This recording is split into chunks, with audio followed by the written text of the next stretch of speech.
अभी से कुछ साल पहले इलॉन मस्क ने एक प्रॉमिस किया था। So we're confident that long term we can design and manufacture a compelling $25,000 electric vehicle. $25,000 के अंडर जो है एक टेस्ला को लॉन्च करने का। उस बात को हुए काफी वक्त बीत चुका है और अभी तक तो फिलहाल हमें कोई $25,000 के नीचे टेस्ला देखने को नहीं मिली। लेकिन इस पूरे दौरान जो है बहुत सारे ऐसे डेवलपमेंट्स हुए हैं जिनसे इंडिया के लिए जो है बहुत सारे नए अपॉर्चुनिटीज के दरवाजे खुल चुके हैं। तो आज इस वीडियो में हम बात करने वाले हैं कि कैसे इन अपॉर्चुनिटीज से Indian companies like Tata and Mahindra world power बन सकती है ईवी इकोसिस्टम में। नमस्कार दोस्तों, मेरा नाम है रिदमान, आप देख रहे हैं ऑटो तत्व। Let's get started. तो अभी रिसेंटली आपने न्यूज में देखा होगा कि जम्मू एंड कश्मीर के रियासी डिस्ट्रिक्ट में इंडिया को मिले हैं 5.9 मिलियन टन का लिथियम रिजर्व। इनफैक्ट ये one of the largest lithium reserves हैं जो अभी तक इंडिया में पाया गया है। ऐसा नहीं है कि इससे पहले जो है कभी लिथियम रिजर्व्स पाए नहीं गए हैं। कर्नाटका के मांड्या डिस्ट्रिक्ट में जो है तकरीबन 1600 टन का लिथियम रिजर्व मिला था, लेकिन उनसे जो है अभी तक एज सच कोई कमर्शियल सप्लाई शुरू नहीं हुई है। रही बात ये जो 5.9 मिलियन टन का रिजर्व पाया गया है, ये इंपॉर्टेंट क्यों है? देखिए, सबसे पहली बात जो है कि ये लिथियम रिजर्व जो है वर्ल्ड के 5.7% ऑफ लिथियम रिजर्व में अकाउंट करेगा। यानी कि इंडिया अभी जो है फिलहाल 7th नंबर पे आ चुकी है लिथियम रिजर्व्स में। 7th नंबर एक बहुत ही बड़ा जंप है इंडिया के लिए। और अगर हम बात करते हैं ग्लोबल स्पेस की, तो यहाँ पे जो 3 कंट्रीज हैं, अर्जेंटीना, बोलीविया एंड चिले, ये तीनों कंट्री साउथ अमेरिका की, इनको कहा जाता है लिथियम ट्रायंगल। ये वर्ल्ड की 50% ऑफ लिथियम रिजर्व्स को हाउस करती है। वही अगर हम बात करते हैं कंट्रीज लाइक चाइना, तो ये वर्ल्ड लीडर है in terms of lithium ion battery supply. World की 50% ऑफ लिथियम रिजर्व होने के बाद भी अर्जेंटीना, बोलीविया एंड चिले जो है चाइना को पीछे नहीं कर पाई है। नंबर वाइज चाइना में जो लिथियम रिजर्व्स हैं वो इतने ज्यादा नहीं है, लेकिन फिर भी चाइना जो है इकलौती कंट्री है जो वर्ल्ड की 75% of lithium refining and supply को कंट्रोल करती है। ये एक बहुत बड़ी नंबर हो जाती है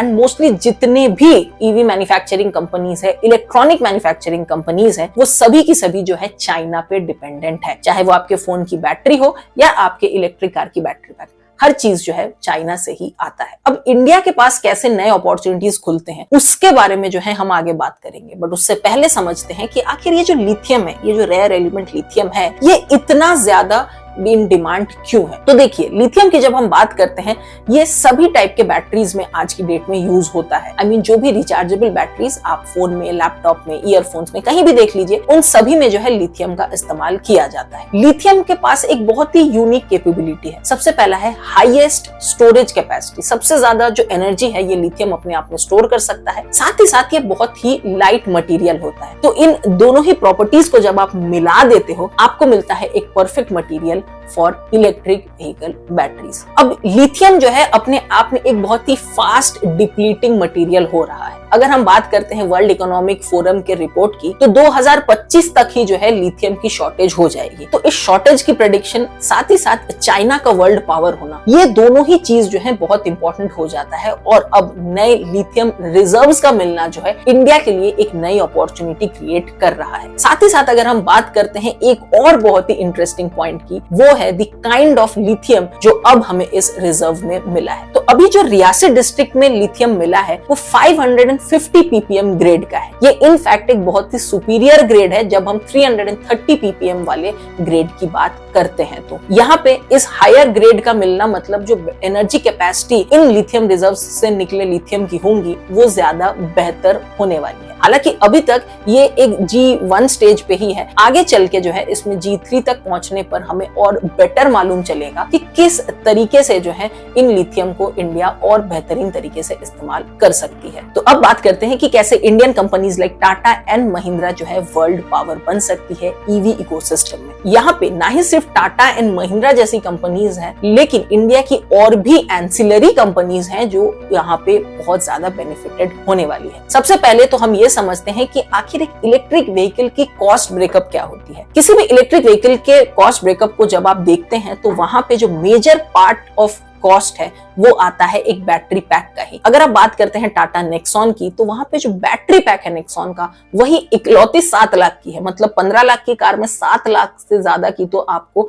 एक बैटरी पैक ही पड़ रही है। हालांकि एट स्केल प्रोडक्शन में थोड़ा सा कम होता है, बट आप समझ सकते हैं कि किस लेवल पे जो है बैटरी पैक कीमती होती है। अब जब आप इस बैटरी पैक का भी कॉस्ट ब्रेकअप देखेंगे, तो जो मेजॉरिटी ऑफ प्राइसिंग है वो सिर्फ कैथोड से ही आती है, क्योंकि वहां पे कोबाल्ट एंड निकल जैसे मटेरियल का इस्तेमाल किया जाता है। रही बात नेक्सॉन ईवी की, तो टाटा जो है वो इस्तेमाल करती है LFP बैटरीज का। अब यहाँ पे एक चीज आपको समझनी होगी, किसी भी लिथियम आयन बैटरी पैक को हम 2 कैटेगरीज में डिवाइड कर सकते हैं। सबसे पहला होता है LFP, that is lithium ferrous phosphate. ये एक ज्यादा सुपीरियर बैटरी पैक मानी जाती है और नेक्सॉन में या most of the modern day cars में जो है इसी का इस्तेमाल किया जाता है। और इस LFP बैटरीज को दूसरे बैटरीज से इसलिए ज्यादा इस्तेमाल किया जाता है क्योंकि सबसे पहले तो ये बेटर एनर्जी स्टोरेज है और साथ ही साथ इसमें थर्मल जो है वो भी काफी बेटर तरीके से मेंटेन्ड रहते हैं। आग लगने की जो डर है वो थोड़ी सी कम रहती है। तो टाटा जो है यहाँ पे LFP बैटरीज का इस्तेमाल करती है एंड फर्दर इसमें इथेनॉल ग्लाइकॉल जैसे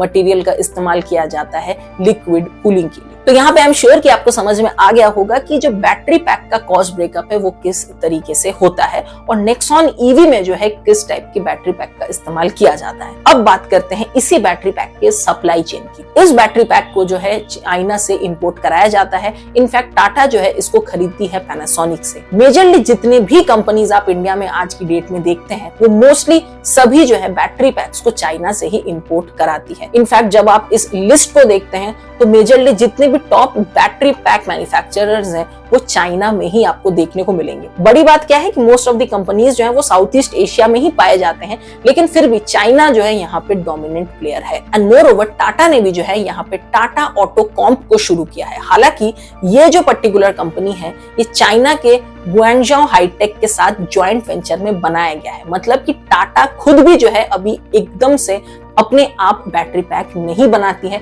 उनको भी जो है चाइना का ही सपोर्ट लेना पड़ता है। व्हाई? बिकॉज जो लिथियम रिफाइनिंग है वो चाइना में ही होता है, जो कॉस्ट है वो भी सबसे कम्पिटिटिव चाइना से ही हमें देखने को मिलता है। इसी के अलावा जब हम बात करते हैं मोटर्स की, तो मोटर्स भी जो है इंडिया में आपको मोस्टली चाइना से ही इंपोर्टेड देखने को मिलते हैं। आज की डेट में जो सबसे बड़ी मोटर इंपोर्टर्स हैं वो बॉश एंड एबीबी है एंड कुछ कंपनीज हैं लाइक एथर वगैरह वो इन हाउस डेवलप करते हैं। इनफैक्ट जितने भी मेजर मोटर्स हैं वो भी चाइना से ही आज की डेट में हमारे मार्केट में आ रहे हैं। तो यहाँ पे तो एक चीज आप क्लियरली देख सकते हैं, ना ही सिर्फ बैटरीज का पूरा सप्लाई चेन चाइना कंट्रोल करता है, बट ऑल्सो यहाँ पे जो मोटर्स हैं उसका भी सप्लाई चेन इंडिया में चाइना ही कंट्रोल कर रहा होता है। मोस्ट ऑफ द कंपनीज को आप उठा के देख लीजिए, टाटा, महिंद्रा, बजाज, सभी जो है कहीं ना कहीं चाइना से ही कनेक्टेड हैं और उनके जो मेजर कंपोनेंट्स हैं वो चाइना से ही आज की डेट में इंडिया में आ रहे हैं। रही बात सॉफ्टवेयर्स की, तो सॉफ्टवेयर जो है वो कहीं ना कहीं इंडिया में कुछ अच्छे कंपनीज डेफिनेटली हैं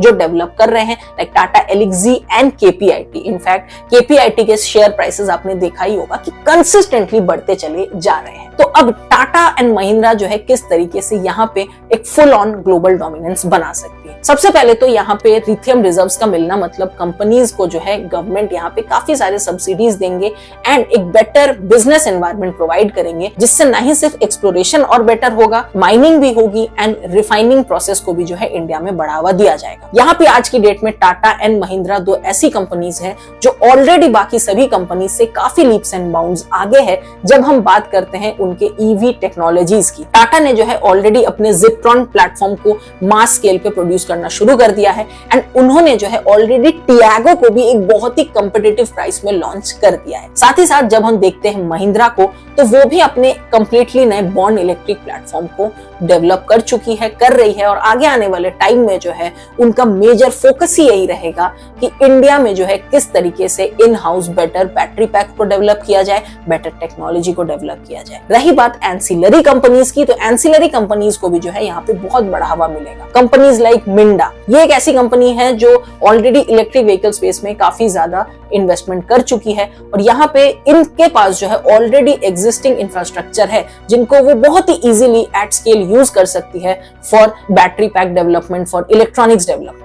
केपीआईटी ऑलरेडी एक लीडर बन चुका है और वो भी जो है सॉफ्टवेयर बेटर तरीके से प्रोवाइड करा सकता है। रही बात यहाँ पे क्या चैलेंजेस आएंगे, तो सबसे पहला तो देखो एनवायरमेंटल चैलेंज है। जम्मू एंड कश्मीर अपने आप में जो है एक बहुत ही एनवायरमेंटली रिच एरिया है जहाँ पे जो नेचुरल रिसोर्सेज हैं वो बहुत ज्यादा है। लिथियम माइनिंग जो है डेफिनेटली एनवायरमेंट के लिए थोड़ा सा हानिकारक होगा। तो यहाँ पे इंडिया को जो है देखना होगा कि वो कैसे एक परफेक्ट बैलेंस बना सकते हैं। दूसरी बात कैपिटल, टाटा, महिंद्रा, इन सभी कंपनीज के पास इनफ कैपिटल है जो वो इजीली डिप्लॉय कर सकते हैं इस पूरे रिजर्व्स को बेटर तरीके से मोनेटाइज करने में, यानी कि एक्सप्लोरेशन, माइनिंग, रिफाइनिंग, मैन्युफैक्चरिंग, ये सारी चीजें जो है end to end India control कर सकती है। इसी के अलावा सुजुकी एंड टोयोटा ने भी जो है गुजरात में बहुत बड़े प्लांट को एस्टैब्लिश किया है। साथ ही साथ उन्होंने जो मेजर इन्वेस्टमेंट किया है सिर्फ बैटरी पैक के डेवलपमेंट में। तो यहाँ पे सुजुकी का जो करंट वेंडर बेस है वो भी इंडिया के one of the strongest vendor base में माना जाता है। Hyundai की आयोनिक जो है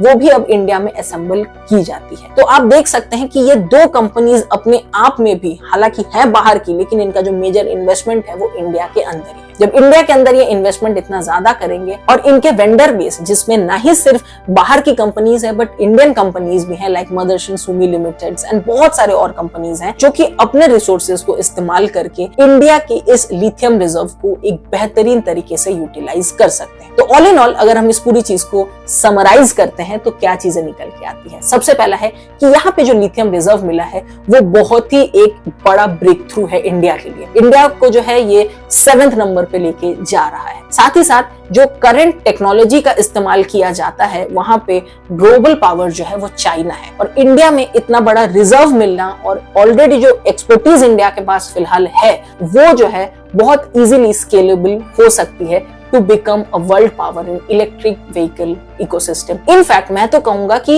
लिथियम आयन बैटरी पैक्स हो या मोबाइल के लिए हो या फिर कार्स के लिए हो, इंडिया जो है बहुत इजीली इस चीज में नंबर 1 प्लेयर बन सकता है। अब रही बात अपॉर्चुनिटीज की, तो यहाँ पे ना ही सिर्फ वर्ल्ड पावर बनने का अपॉर्चुनिटी है इंडिया को इस स्पेस में, इंडिया के जो सस्टेनेबिलिटी गोल्स हैं, सस्टेनेबल एनर्जी गोल्स हैं, वो भी जो है हम बहुत ही इजीली अचीव कर पाए। तो आज की डेट में जो 14,000 करोड़ का इंपोर्ट होता है बैटरी पैक्स का इंडिया में, वो शायद अब उल्टा हो सकता है, जहां पे वर्ल्ड की जो बैटरीज हैं वो इंडिया से बाहर जा रही है। और ये चीज जो है हमारे लिए ना ही सिर्फ नए अपॉर्चुनिटीज को ओपन करेंगे बट साथ ही साथ हमें जो है एक और भी बेटर सस्टेनेबल कंट्री बनने में हेल्प करेगा। तो यही था दोस्तों आज के इस वीडियो में। आप मुझे नीचे कमेंट सेक्शन में जरूर बताइए कि आपको ये वीडियो कैसा लगा। अपने ओपिनियन, सवाल, सुझाव कुछ भी हो नीचे आप जरूर दीजिए। मैं आपसे मिलता हूं अपने अगले वीडियो में। नमस्कार।